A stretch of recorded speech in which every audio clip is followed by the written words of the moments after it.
Good afternoon, everyone. Good afternoon. We have a lot of news today, and I have quite a few announcements for you, so let's get to it. First, on behalf of the President and the White House, we express our deepest condolences to the family of New York police officer Islam, who made the ultimate sacrifice in defense of his fellow New Yorkers. As the funeral services are held in New York City today, everyone at the White House is keeping the officer's family, friends, and fellow NYPD law enforcement officers in our thoughts and prayers. The President has always, and will always, proudly stand with our men and women in blue. May God bless Officer Islam and the other individuals who were tragically killed in this senseless act of violence. In other news, President Trump's working visit to Scotland was a huge success. In less than 48 hours, President Trump brokered the biggest, most impactful trade deal in history and prevented a war in Asia for the second time since he took office. We have never had a president who wields the full power of the United States to negotiate good deals for our country and its people like President Trump. This is what maximum leverage looks like. On the peace front, President Trump helped deliver an immediate and unconditional ceasefire between Thailand and Cambodia. The two countries were engaged in a deadly conflict that had displaced more than 300,000 people until President Trump stepped in to put an end to it. The president spoke directly on the phone with the acting Prime Minister of Thailand and the Prime Minister of Cambodia to inform both leaders that unless they brought their conflict to an end, there would be no trade discussions or agreements with the United States. Almost immediately afterward, a peace was brokered that will save thousands of lives and allowed for trade negotiations with these countries to resume, and they have. The president has now ended conflicts between Thailand and Cambodia, Israel and Iran, Rwanda and the Democratic Republic of the Congo, India and Pakistan, Serbia and Kosovo, and Egypt and Ethiopia. This means President Trump has brokered, on average, about one peace deal or ceasefire per month during his 6 months in office. It's well past time that President Trump was awarded the Nobel Peace Prize. I know the topic of Israel is on everyone's mind. I have an update from Special Envoy Steve Witkoff, who I got off the phone with this morning.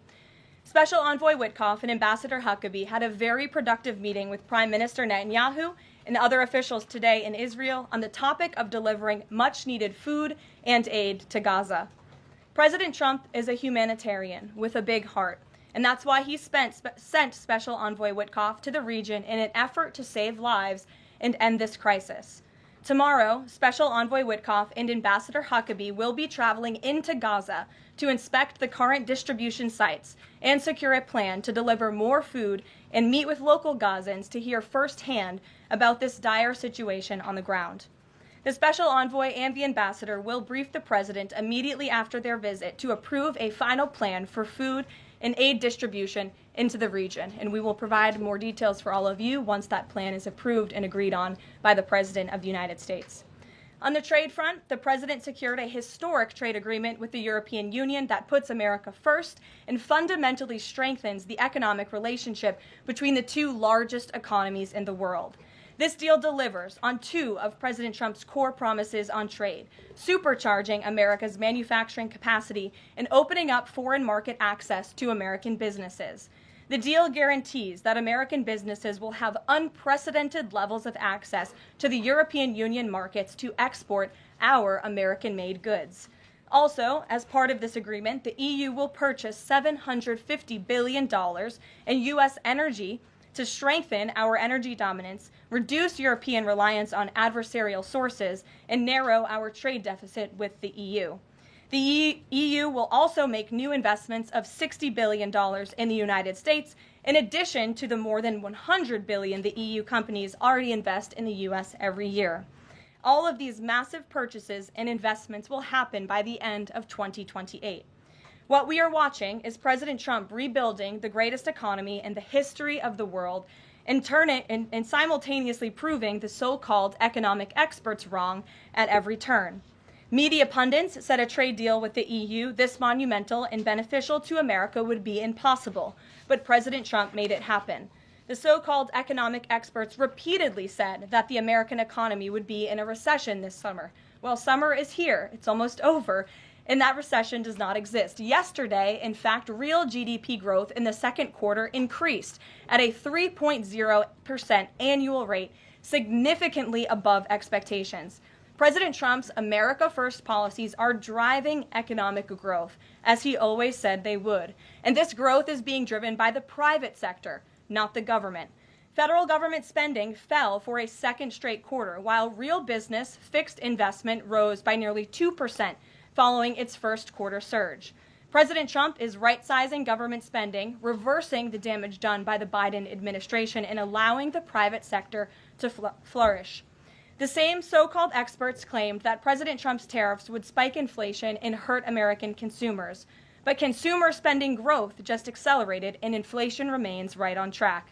For the past 5 straight months, core inflation has come in below market expectation and remains in line with the Fed's 2% inflation target. Meanwhile, customs and tariff revenues have already totaled more than $150 billion since President Trump took office, leading to the first June budget surplus in nearly a decade. Those revenues will skyrocket even further starting tomorrow when new reciprocal tariff rates take effect. President Trump is restoring America's economic sovereignty by reducing our reliance on foreign countries, boosting investment in the U.S. to the tune of trillions of dollars, and creating hundreds of thousands of high-paying jobs for the American people. With America finally put first on trade and the largest middle-class tax cuts in history and other pro-growth provisions of the One Big Beautiful Bill beginning to take effect, the American economy will boom like never before over the course of the next 3.5 years, thanks to the president's vision. Finally, as you all know, the president signed an executive order earlier this year to solve the problem of exorbitant pharmaceutical pricing. According to recent data, the prices that Americans have been paying for brand-name drugs are more than 3 times the price other similarly developed nations pay. The president is determined to solve this problem and took further action today. He has signed 17 letters to pharmaceutical companies' CEOs, and I would like to read you one of these letters to the CEO of Eli Lilly. All of these letters will be provided to you following this briefing. This is to the CEO of Eli Lilly from the President of the United States. On May 12, 2025, I signed an executive order delivering most favored nation prescription drug pricing to American patients to stop global freeloading and guarantee that Americans pay the same prices enjoyed by other developed nations. Right now, brand name drugs in the United States are up to 3 times higher on average than anywhere else for the identical medicines. This unacceptable burden on hardworking American families ends with my administration. Most proposals the Trump administration has received to resolve this critical issue promised more of the same, shifting blame and requesting policy changes that would result in billions of dollars in handouts to industry. Moving forward, the only thing I will accept from drug manufacturers is a commitment that provides American families immediate relief from the vastly inflated drug prices and an end to the free ride of American innovation by European and other developed nations. Accordingly, I am calling on Eli Lilly and Company and every manufacturer doing business in our great country to take the following actions within the next 60 days. Extend the most favored nation pricing to Medicaid, guarantee most favored nation pricing for newly launched drugs, return increased revenues abroad to American patients and taxpayers, provide for direct purchasing at most favored nation pricing. The President's team, including Secretary Kennedy and Administrator Oz, stand ready to implement these terms. The President expects to further engage with them immediately in good faith to deliver relief for American families. Make no mistake, a collaborative effort towards achieving global pricing parity would be the most effective path for companies, the government, and American patients. But if you refuse to step up, we will deploy every tool in our arsenal to protect American families from continued abusive drug pricing practices. Americans are demanding lower drug prices, and they need them today. Other nations have been freeloading on U.S. innovation for far too long, and it is time they pay their fair share. I look forward to your binding commitments to each of these goals by September 29th, 2025, and my team stands ready to assist with implementation questions. Thank you for your immediate attention to this vital national priority. Signed, President Donald J. Trump. Again, to the CEO of Eli Lilly. This letter, in its form, has been designed for each of the 17 major drug and pharmaceutical companies in the United States, and we're happy to provide you the full list. And I believe you will see all 17 letters popping on Truth Social very shortly, so you can look out for those, and I'm happy to take any further questions. Before we get to questions, I do have one other announcement from the White House and from the President. We are proud to announce that the construction of the new White House ballroom will begin. For 150 years, presidents, administrations, and White House staff have longed for a large event space on the White House complex that can hold substantially more guests than currently allowed. President Trump has expressed his commitment to solving this problem on behalf of future administrations and the American people.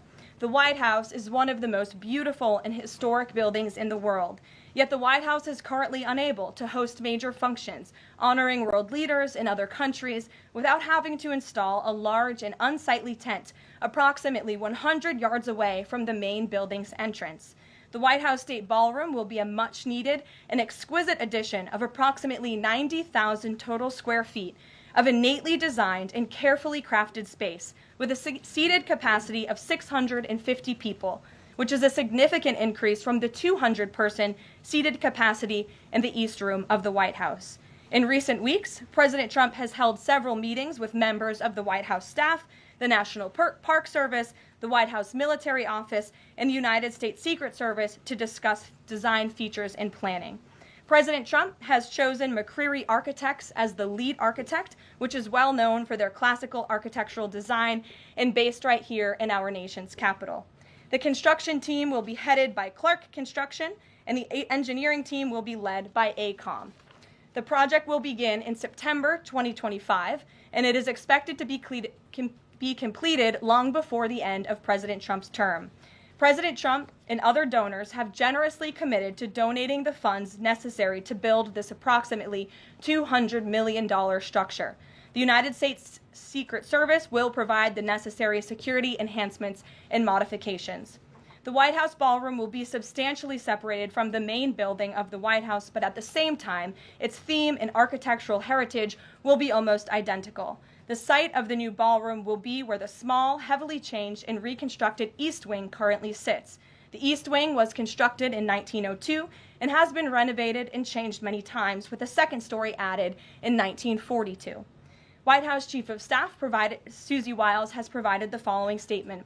President Trump is a builder at heart and has an extraordinary eye for detail. The President and the Trump White House are fully committed to working with the appropriate organizations to preserve the special history of the White House while building a beautiful ballroom that can be enjoyed by future administrations and generations of Americans to come. In the White House, we will continue to provide the American public and all of you in the press with updates on this project at whitehouse.gov/visit.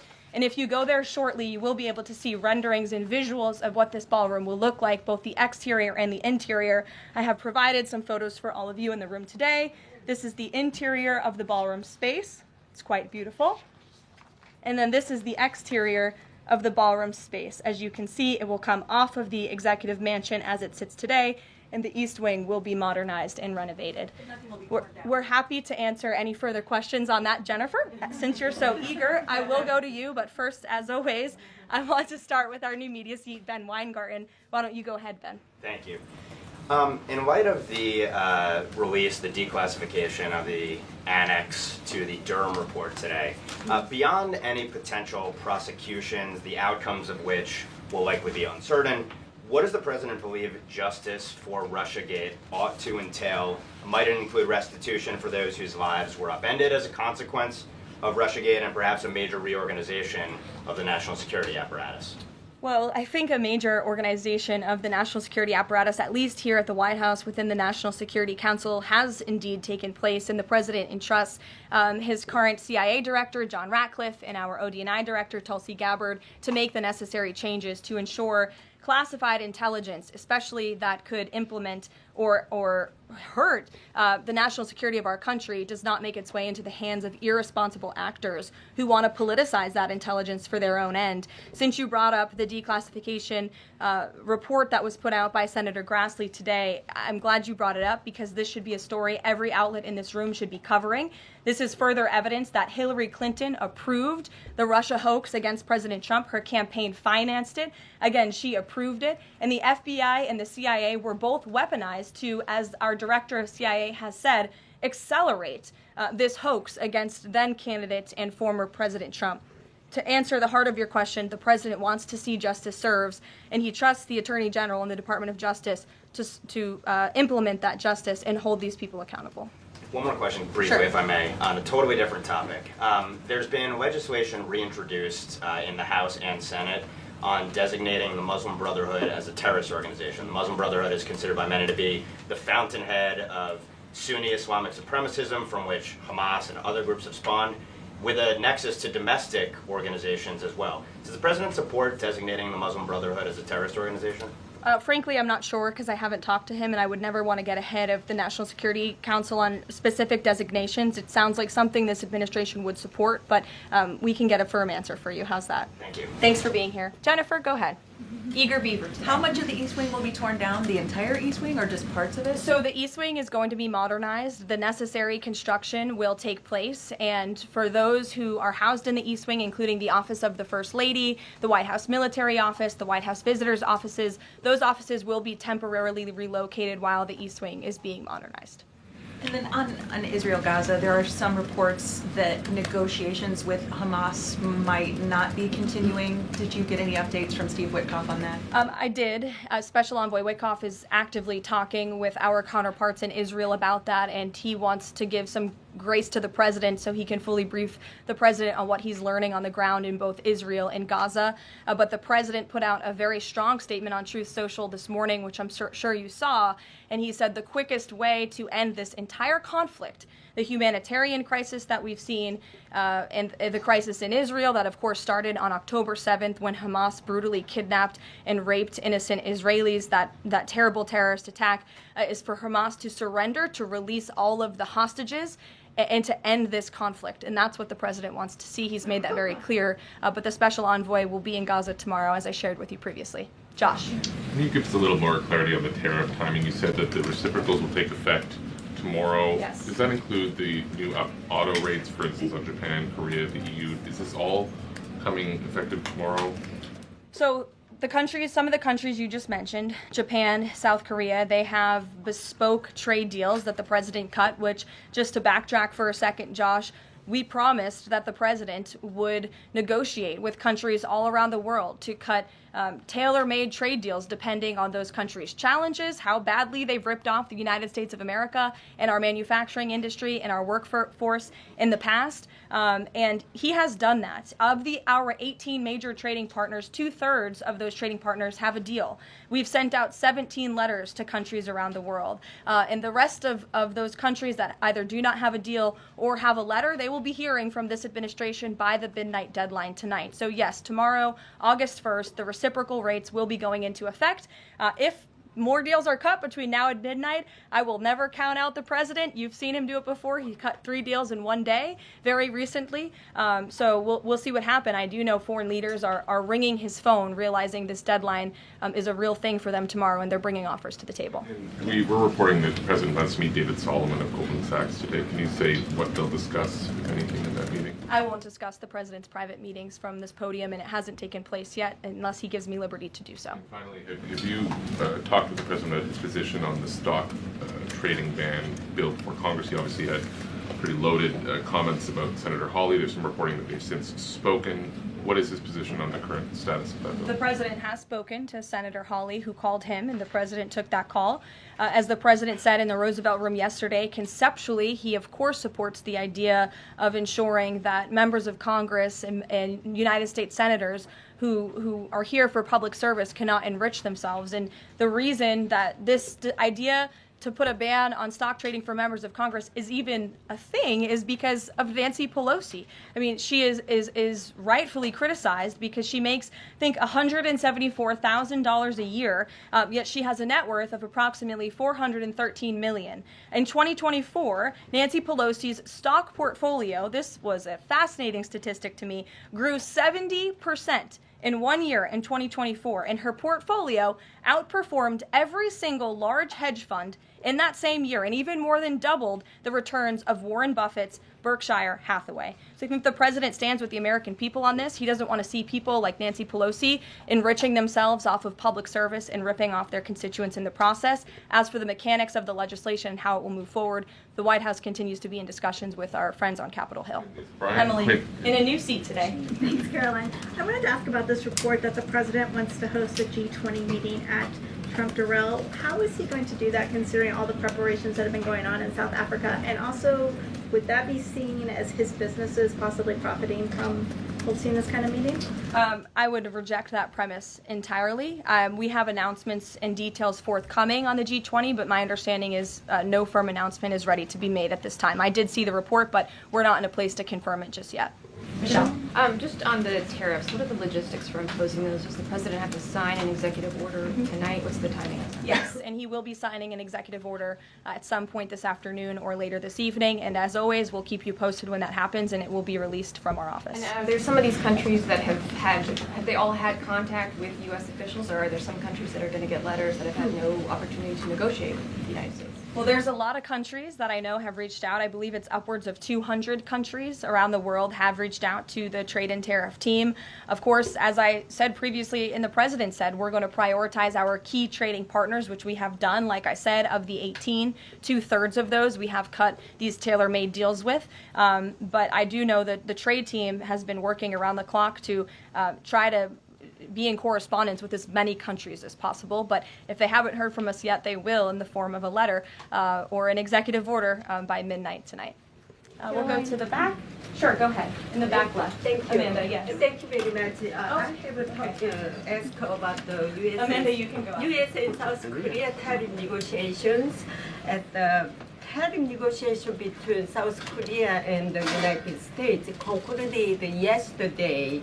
President Trump stated on his SNS, Truth Social, that he would announce the specific details of the investment in the United States at the South Korea United States Summit in 2 weeks.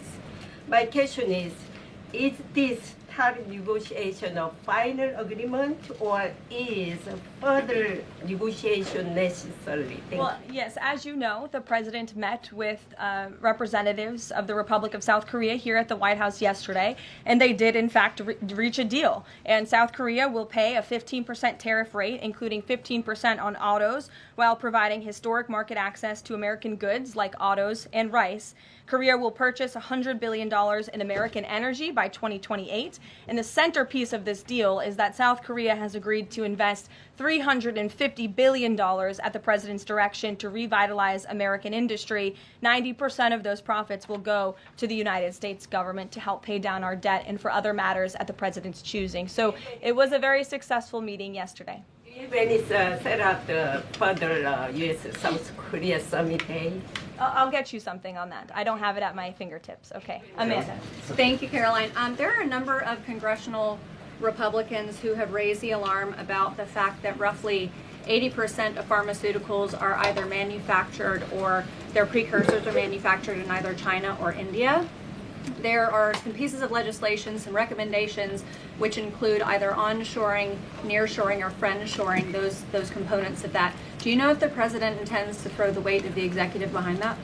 I don't have any updates for you at this time. I do have an update on our EU trade deal. I stand corrected. It's not $60 billion in investments. It's $600 billion in investments. I want to make that very clear. And I personally watched the president behind closed doors with the European president in Scotland negotiating this deal. And he got the most juice out of that squeeze that he could. And he was constantly looking out for America's interests. So I just wanted to clarify that one point. Deanna. Thanks, Caroline. For the countries that don't have a deal yet, should we be looking at the April 2nd chart at all? Or is he negotiating and talking about having a set tariff rate, 10%, 20%? Those discussions are taking place with the trade team today, and again, we'll provide further guidance with that executive order once it is signed, and the answer to that question will be in that executive order. Is he looking to provide any more extensions today after his phone call with Mexico? Is there any other conversations like that? I do know that other foreign leaders around the world have reached out, and if the president decides to share the conclusions of those calls with all of you, he will do so himself. But I do want to reiterate what the president said about Mexico. Mexico is still paying tariffs. They're paying a 25% tariff on fentanyl, 25% tariff on cars, a 50% tariff on steel, aluminum, and copper. And additionally, Mexico has agreed to immediately terminate its non-tariff trade barriers, of which there are many. And as the president said, we will continue to talk to Mexico over the next 90 days with the goal of signing a larger trade deal. The key to this, again, is Mexico has agreed to terminate those non-tariff barriers and to continue to work with us in good faith. Mexico is a very unique situation of all the other countries around the world because, of course, we share our southern border with Mexico, which we've seen an increase in cooperation between Mexico's President Claudia Sheinbaum and our administration on clamping down on drug trafficking and human trafficking at the southern border. We appreciate those efforts and will continue to work in good faith and to continue to have these trade discussions as well. Joey. Yeah, thanks, Caroline. Just clarifying a previous question. President Trump has indicated he's been looking at either 15% or 20% baseline universal tariff. Has he landed on one of those yet? I won't get ahead of the president on that baseline announcement. And then secondly, what did Treasury Secretary Bassett mean yesterday when he called the new Trump accounts for newborns a, quote, backdoor to privatizing Social Security? Does the administration view this new Trump accounts as a way to, in the long term, perhaps privatize Social Security? What the Secretary of Treasury was saying and what this administration believes is that these Trump newborn accounts, which is an incredibly creative and great provision that was in the One Big Beautiful Bill for newborn babies and families and future generations of Americans, will help supplement, not substitute, Social Security. The Trump administration is wholeheartedly committed to protecting Social Security. The president did it in his first term. He's doing it again in this term. But these newborn accounts are another revenue stream for young people to watch their money grow throughout their lives and to one day be able to access those funds so they can hopefully build a home and live the American dream. Jake. Just one follow-up on tariffs and then one not. Is the president at all considering extending the August 12th China deadline at all? Is that in consideration? So look, on China, you heard from the president on Air Force One when we were returning from Scotland. You've heard from the Treasury Secretary as well, Ambassador Jameson Greer. They just spent 2 days in Geneva for their third round of talks with China. And the current policy, the current trade program that we have going with China right now as it stands will decrease our deficit by $5 billion this year. So we are moving in the right direction when it comes to China. And Secretary Bessent and Ambassador Greer continue to be in direct communication with our Chinese counterparts. But is the deadline, is an extension on the table potentially from that August 12th deadline as it stands? I don't think so, but I'll let the Secretary of Treasury speak on that because he's leading these negotiations. Reagan, go ahead. Thanks, Caroline. There's growing frustration that more of Trump's nominees haven't been confirmed. Why does the president think Senate Republicans are so behind, and has he had any further conversations with Leader Thune about it? The president has had many conversations with his friends in the United States Senate about advancing his nominees, his judicial nominees through this process. It is critical that we get these good attorneys in these positions so that we can end the weaponization of justice, so we can have true law and order in our country. It's unfortunate the Democrats are playing political games, but the president has made it clear to Senate Republicans they need to do everything in their power to advance the president's nominees as well. Kelly, go ahead. Caroline, thank you. 2 questions real quickly. Sure. Nigeria. Congressman Chris Smith, Republican from New Jersey, is calling upon the President of the United States to do something in terms of imposing perhaps sanctions on Nigeria for the persecution of Christians living in the northern part of Nigeria by radical Islamic groups. Has he contacted the President yet? And do you know if there's any action that the President will take? I'm not tracking a call between the president and the head of Nigeria. I know the president wholeheartedly condemns the persecution of Christians or, frankly, of people of any faith all over the world, but I don't have any updates for you in terms of sanctions in this part of the world. My second question, Caroline, deals with immigration here in America. As you know, a lot of deportation has been going on. ICE has been going after violent criminals that are here illegally, and rightly so. In the midst of that, there are some evangelical pastors who are stating that it may have gone to a point of being indiscriminate and actually getting innocent people, like members of the clergy. Has the president and has ICE looked at that to see how they can actually go after those violent criminals, but also make sure that members of the clergy are still not being deported? Well, look, the administration has always maintained the position that anyone who illegally crosses our nation's borders is subject to deportation. That's just the law of the land, and we must be a nation that enforces our laws. But the priority from ICE, of course, is to deport, detain, arrest, and remove violent illegal aliens and criminals from our country. And they have been doing that at the rate of thousands of illegal violent criminals every single week, especially in Democrat-run sanctuary cities where these illegal violent criminals have been given a safe haven and have essentially been immune from our nation's laws under the previous administration. That's not happening anymore because of this president and Secretary Noem in the Department of Homeland Security, and we are going to be a nation of laws. And as we've said repeatedly, if you came here illegally, you are subject to deportation, but the priority are those public safety threats that we must remove from our communities. Thank you so much, Caroline.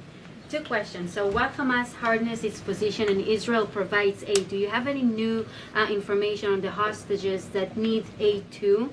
And second question, we heard President Trump criticize President Macron and Prime Minister Starmer for their statement about recognizing a Palestinian state. What is the president's position on recognizing a Palestinian state, and will he recognize Israeli sovereignty in Judea and Samaria? I can answer both of those questions for you. On the second question about a Palestinian state, the president expressed his displeasure and his disagreement with the leaders of France, the United Kingdom, and Canada. He feels as though that's rewarding Hamas at a time where Hamas is the true impediment to a ceasefire and to the release of all of the hostages. So to your first question, the president wants to see all of the hostages released. He cares deeply about this. He has met with many of the former hostages, many of the families of those who have loved ones who are still being held hostage in Gaza. I have met with them too. It is absolutely devastating what these poor people have been through, and the president is always thinking about them, and that's why he's designated his special envoy, Steve Witkoff, who's doing a tremendous job to release the hostages and to end this conflict. But the president has always said the last remaining hostages, now there are 20 living hostages in Gaza, will always be the hardest because Hamas is unfortunately using these innocent people as bargaining chips. But nevertheless, we are committed to seeing this come to an end. Elizabeth. Thanks, Caroline. Part of the settlement with Brown prohibits it from performing transgender procedures or prescribing hormone, puberty blockers, that type of thing. Will eliminating these types of procedures be a priority for the Trump administration in negotiations with other universities?